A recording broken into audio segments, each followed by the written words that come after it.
حفیظ صاحب نے بہت بریفلی آپ کو سمرائز کیا ہے. دیکھیے ہم لوگ بہت صاف طور پہ بات کہنا چاہتے ہیں کہ یہ بل جو پارلیمنٹ میں آج پیش کیا جا رہا ہے یہ ڈسکریمنیٹری ہے, یہ جو ہے کمیونلی موٹیویٹڈ ہے, اور یہ جو ہے مسلمانوں کے جو بنیادی حقوق ہیں دستور میں, کانسٹیٹیوشن میں, سنویدھان میں, اس سے محروم کرنے کی کوشش ہے. یہ بل بی جے پی کے کمیونل ایجنڈے کے مطابق ہے, اور اس پر جے پی سی کے جو حوالے کیا گیا تھا, جو اعتراضات, جو آپتیاں پارلیمنٹ میں بل پیش کرتے وقت جتائی گئی تھی, اس کو ایڈریس کرنے کے لیے اسے جے پی سی کے حوالے کیا گیا تھا. جے پی سی نے 5-6 مہینے تک اس پر بات کی. ہم نے 5 کروڑ ای میل بھیجے اور اس کو ریجیکٹ کیا. ہم نے دلی میں, پٹنہ میں اور وجے واڑہ میں بہت بڑے بڑے دھرنے کیے. ہم نے چندر بابو نائیڈو سے ملاقات کی, ہم نے نتیش کمار جی سے ملاقات کی, ہم نے جے پی سی کے تمام لوگوں سے ملاقات کی. ہم نے جے پی سی کے اندر جا کر اپنی بات رکھی اور تفصیل سے بتایا ان کو کہ ہماری آپتی کیا ہے. ہمیں امید تھی کہ جے پی سی جو ہے ان چیزوں کو ایڈریس کرے گی. افسوس کی بات یہ ہے کہ جو جے پی سی میں اپوزیشن کے ممبرز تھے ان کی باتوں کو بھی مانا نہیں گیا, اور جن حالت میں جے پی سی کو بل سونپا گیا تھا اس سے زیادہ سخت بنا کر لایا گیا. چند باتیں ہم سمجھتے ہیں کہ صاف ہونی چاہیے, اس لیے کہ یہ بھرم پیدا کیا جا رہا ہے کہ وقف کی پراپرٹی دیش میں ریلوے سے اور ملٹری سے زیادہ ہے. یہ بالکل غلط بات ہے. دوسری بات یہ کہ یہ بات پیدا کی جا رہی ہے کہ جہاں وقف بورڈ ہاتھ رکھ دیتا ہے وہ پراپرٹی وقف کی ہو جاتی ہے. پھر اس کے اندر ایک پروویژن یہ پیدا کیا گیا ہے کہ اگر گورنمنٹ کا ایشو ہے, یعنی گورنمنٹ کو ایک سیکشن کے طور پر اس میں انٹروڈیوس کیا گیا ہے. سینٹرل گورنمنٹ بھی ہو سکتی ہے, اسٹیٹ گورنمنٹ بھی ہو سکتی ہے, میونسپل کارپوریشن بھی ہو سکتی ہے, سیمی آٹونومس باڈی بھی ہو سکتی ہے. اگر ان کا کوئی ڈسپیوٹ ہے تو وہ ڈسپیوٹ وقف بورڈ نہیں طے کرے گا بلکہ کلیکٹر یا ڈی ایم طے کرے گا. اب آپ نے یہ ڈی ایم کو ریپلیس کر کے ڈیزگنیٹڈ آفیسر کی بات کی ہے. اٹ مینس گورنمنٹ کا آفیسر طے کرے گا. تو گورنمنٹ آفیسر ڈسپیوٹ کس کے حق میں طے کرے گا, یہ بات اچھی طرح جانتے ہیں. ٹرائبونل کی حیثیت کو ختم کر دیا گیا, اور یہ کہا گیا کہ اس کو یہ بھرم پیدا کیا جا رہا ہے کہ وقف کے اندر کوئی چیز جاتی ہے تو اس کو کہیں چیلنج نہیں کیا جاتا ہے. بالکل غلط بات ہے. ٹرائبونل کے فیصلے کو آپ ہائی کورٹ پہ چیلنج کر سکتے ہیں, سپریم کورٹ پہ چیلنج کر سکتے ہیں. پھر وقف بائی یوزر, اور ٹرائبونل بہت سارے موجود ہیں. ہاں جی, اور ہمارے دیش کے اندر بہت سارے ٹرائبونل موجود ہیں. ٹرائبونل کوئی ایکسٹرا جوڈیشل پاور نہیں ہے, اور ٹرائبونل کا بھی جو جج ہوتا ہے وہ ڈسٹرکٹ کورٹ کا سٹنگ یا ریٹائرڈ جج ہوتا ہے. تو اور اسی طرح سے وقف بورڈ کا جو کمپوزیشن ہے یا سینٹرل وقف فنڈ کا جو کمپوزیشن ہے اس کو بھی بری طرح سے متاثر کیا گیا. اس میں جو شرط تھی کہ جتنے لوگ بھی ممبر ہوں گے وہ مسلمان ہوں گے, وہ شرط ہٹا دی گئی. 2 کمپلسری نان مسلم ہوں گے, اس کے علاوہ باقی لوگ بھی نان مسلم ہو سکتے ہیں. سی او کے لیے جو شرط تھی کہ مسلمان ہونا چاہیے وہ شرط بھی ہٹا دی گئی. تو آپ دیکھیے کہ وقف بورڈ کو مینج کیا جا رہا ہے, سینٹرل وقف کونسل کو مینج کیا جا رہا ہے.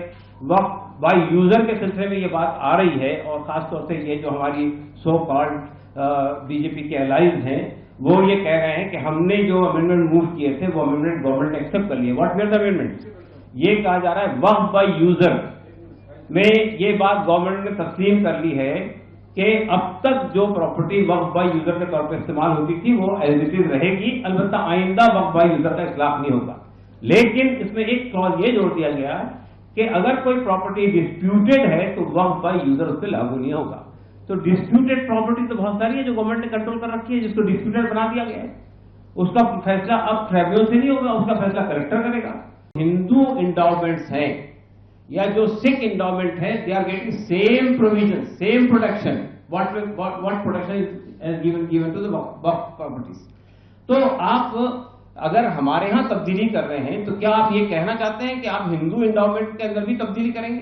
کیا آپ یہ کہنا چاہتے ہیں کہ سکھ انڈاؤمنٹ میں بھی تبدیلی کریں گے؟ جب آپ وہاں نہیں کر رہے ہیں یہاں کر رہے ہیں تو it means it is discriminatory.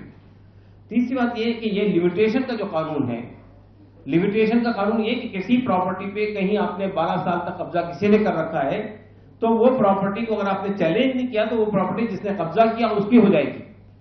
یہ ایگزمپشن صرف وقف بورڈ کو نہیں حاصل ہے, وقف پراپرٹی کو حاصل نہیں ہے, یہ ہندو انڈاؤمنٹ کو بھی حاصل ہے, یہ سکھ انڈاؤمنٹ کو بھی حاصل ہے, یہ گورنمنٹ پراپرٹیز کو بھی حاصل ہے, اور بہت ساری اور پراپرٹیز کو حاصل ہے. لیکن آپ وقت سے یہ ایکسیپشن چھین رہے ہیں۔ تو ہم یہ کہنا چاہتے ہیں کہ پارلیمنٹ میں جو تماشا بی جے پی آج کر رہی ہے پیش کر کے، یہ ہمارے ساتھ، ہمارے حقوق کے ساتھ، مسلمانوں کے حقوق کے ساتھ کھلواڑ ہے، یہ کمیونلی موٹیویٹڈ ہے، ایک کمیونٹی کو مارجنلائز کرنے کی کوشش ہے، ایک کمیونٹی سے اس کی عبادت گاہیں، مسجدیں، عیدگاہیں، قبرستان، وقف کے اور ادارے یہ چھیننے کی کوشش ہے، اور ہم اس کو برداشت نہیں کریں گے۔ ہم یہ آہوان کرتے ہیں آپ کے سامنے کہ اگر یہ بل منظور ہوا، خدا نہ خواستہ، ہمارا خیال ہے کہ ہو سکتا ہے کہ good sense will prevail and the allies, at least allies, will not cooperate with BJP's communal agenda if they want to secure their secular position. تو لیکن اگر اس کے باوجود بھی in spite of all our objections, if this bill is passed in the parliament, then we made it clear that we will not sit idle. ہم جو ہے دیش ویاپی ابھیان چھیڑیں گے پورے دیش میں، یعنی جتنے ہمارے کو لیگل پروویژنس حاصل ہیں، جتنے کانسٹیٹیوشنل پروویژنس حاصل ہیں، جتنے سنویدھانک ادھیکار ہم کو حاصل ہے، جتنے ڈیموکریٹک ادھیکار ہم کو حاصل ہے، اس کو سامنے رکھتے ہوئے پورے دیش میں دیش ویاپی یہ پیسفل ایجیٹیشن چلائیں گے جب تک کہ یہ امینڈمنٹس واپس نہیں لے جاتے۔ تو ہم سمجھتے ہیں کہ آج پارلیمنٹ میں ہم یہ پھر سے ایک بار اپیل کرتے ہیں آپ کے مادھیم سے، تمام ممبران پارلیمنٹ سے، تمام پولیٹیکل پارٹیز سے، ان سب لوگوں سے جو سیکولر پارٹی ہونے کا دعویٰ کرتی ہیں کہ وہ اس کنٹروورشیل، کمیونلی موٹیویٹڈ، ڈسکریمنیٹری اور to marginalise Muslim community, they will not support this bill۔ ان مثالوں سے یہ بات واضح ہو جاتی ہے کہ وقت ترمیمی بل سے جو نظام درہم برہم ہوا ہے، اس پر موجودہ وقت قوانین کی روشنی میں نظر ثانی ہونی چاہیے، یہ ہمارا مطالبہ ہے۔ جے پی سی نے ان امور سے کوئی سروکار نہیں رکھا ہے، اور زیادہ تر دفعات اور شرائط بجنسی برقرار ہیں، بلکہ جیسا کہ ہم نے آپ سے کہا کہ جو ان کی امینڈمنٹ آئے ہیں، جو انہوں نے اپروو کیے ہیں، اس سے زیادہ معاملہ کمپلیکیٹڈ ہو گیا ہے۔ ہمارا احساس ہے کہ جے پی سی محض ایک فریب ہے اور ایک دھوکہ ہے، اور یہ مسلم دشمنی کی بنیاد پر یہ بل لایا گیا ہے۔